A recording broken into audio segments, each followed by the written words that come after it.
Assalamualaikum warahmatullahi wabarakatuh. Kami dari kelompok 6 akan mempresentasikan tentang parasetamol.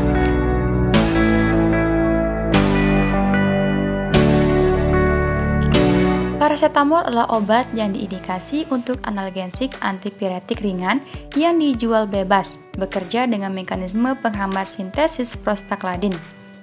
Penggunaan dalam dosis terapeutik tidak menimbulkan gangguan kesehatan, tetapi penggunaan yang berlebihan dapat mengakibatkan toksisitas kronik. Parasetamol juga dapat mengakibatkan toksisitas akut pada dosis toksik. Derivat para aminofenol yaitu fenazeti dan acetaminophen. Parasetamol atau acetaminophen merupakan metabolit fenazetin dengan efek antipiretik yang sama dan telah digunakan sejak 1893. Efek antipiretik ditimbulkan oleh gugus aminobenzen. Acetaminophen di Indonesia lebih dikenal sebagai parasetamol. Parasetamol bersifat antipiretik dan analgesik, tetapi sifat antiinflamasinya lemah sekali. Bertoloni 2006. Parasetamol merupakan obat lain pengganti aspirin yang efektif sebagai obat analgesik antipiretik karena hampir tidak mengiritasi lambung. Parasetamol sering dikombinasikan dengan AINES untuk efek analgesik. Ada 3 fase metabolisme parasetamol di dalam hati. Sekitar 90% parasetamol mengalami jalur fase 2, yaitu reaksi konjugasi yang dikatalisis oleh UDP glukuronosil transferase atau UGT dan sulfotransferase atau SULT. Reaksi fase 2 ini mengubah parasetamol menjadi metabolit polar yaitu glukuronida dan sulfat yang kemudian dieliminasi dari tubuh lewat urin. Hal ini dikarenakan pada struktur parasetamol terdapat gugus hidroksil benzen. Dalam jumlah yang sangat kecil, sekitar 2%, parasetamol diekskresikan dalam bentuk utuh tanpa mengalami metabolisme. Sekitar 5-9% dari parasetamol mengalami metabolisme fase 1, yaitu oksidasi di hati oleh hepatik sitokrom CYP2E1, sebagian lagi CYP1A2 dan 3A4. Hasil reaksi fase 1 ini menghasilkan metabolit toksik yang sangat reaktif, yaitu N-asetilparabenzoquinone imine atau NAPQI. Senyawa NAPQI ini dapat merusak sel-sel hati secara permanen atau hepatotoksik. Bila dosis parasetamol berada dalam rentang area terapi atau 1,5-2 gram per hari, maka metabolit NAPQI masih sedikit dan radikal bebas yang terbentuk dapat dinetralisir langsung oleh glutathione atau GSH sehingga tidak merusak sel-sel hati. Glutathione merupakan antioksidan alami yang diproduksi di hati, berfungsi melindungi sel-sel hati dari serangan radikal bebas.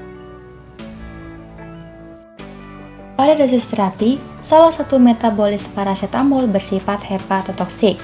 Didetoksifikasi oleh glutathione membentuk asam merkapuri yang bersifat non-toksik dan diekskresikan melalui urin.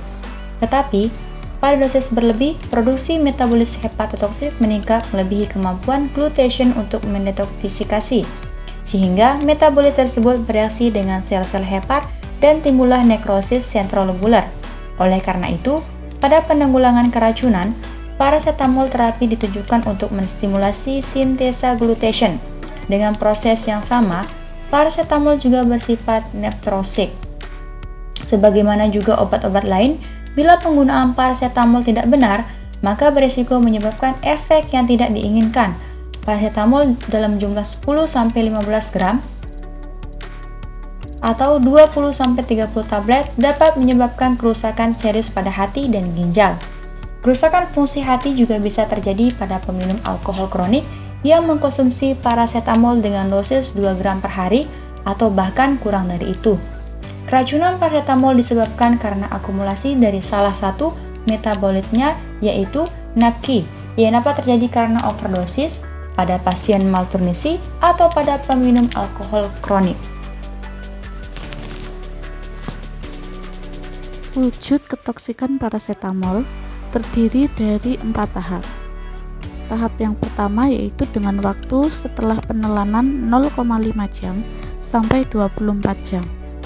Memiliki karakteristik anoreksia, mual, muntah, malaise, pucat, dan diaphoresis. Tahap kedua dengan waktu setelah penelanan 24 jam hingga 48 jam, memiliki karakteristik yaitu resolusi karakteristik di atas, perut kanan atas sakit perut dan nyeri tekan, peningkatan bilirubin, waktu protrombin, transminase hati, oliguria. Tahap 3 dengan waktu setelah penelanan 72 jam hingga 96 jam, yaitu fungsi hati puncak kelainan, anoreksia, mual, muntah, malaise dapat muncul kembali, gagal hati fulminan atau FHF dengan asidosis metabolik, INR lebih dari 6, dan disfungsi ginjal mungkin tampak jelas. Pada tahap 4, dengan waktu setelah penelanan 4 hari hingga 2 minggu, memiliki karakteristik yaitu resolusi disfungsi hepar pada orang yang selamat. Gagal ginjal oligurik dapat berkembang. Kematian dapat terjadi pada pasien dengan FHF. Sifat ketoksikan data pada hewan yaitu LD50 oral mencit 338 mg per kilo, LD50 oral tikus 2400 mg per kilo, LD50 intraparenteral atau IP mencit 367 mg per kilo, LD50 intraparenteral atau IP tikus 1205 mg per kilo, dan LD50 subkutan atau SC mencit 310 mg per kilo. Data pada manusia. Yang pertama, paparan akut. Pada anak usia 6 tahun hingga dewasa, sekurang-kurangnya 10 gram atau 200 mg per kilo berat badan dalam waktu kurang dari 8 jam. Anak kurang dari sama dengan 6 tahun, yaitu 200 mg per kilogram berat badan dalam waktu kurang dari 8 jam. Sifat ketoksikan parasetamol yaitu bersifat tidak terbalikan. Senyawa penentu ketoksikan parasetamol. Pada dosis terapi parasetamol, sekitar 5-9% dimetabolisme oleh enzim sitokrom P450, terutama CYP2EI di hati menjadi metabolit reaktifnya, yang disebut N-asetil P-benzoquinone imin atau NAPQI yang bersifat sangat toksik. NAPQI berperan sebagai radikal bebas yang memiliki lama hidup yang sangat singkat. Dalam keadaan normal, NAPQI akan didetoksikasi secara cepat oleh enzim glutathione dari hati. Pada paparan parasetamol overdosis, jumlah dan kecepatan pembentukan NAPQI melebihi kapasitas hati dan ginjal untuk mengisi ulang cadangan glutathione yang diperlukan. NAPQI kemudian menyebabkan kerusakan intraseluler diikuti nekrosis atau kematian sel hati. Antidotum parasetamol yaitu N-asetilcysteine. Demikianlah beberapa hal yang dapat kami sampaikan. Kami mohon maaf apabila dalam penyampaian tadi terdapat kesalahan kata, dan terima kasih atas perhatiannya. Wassalamualaikum warahmatullahi wabarakatuh.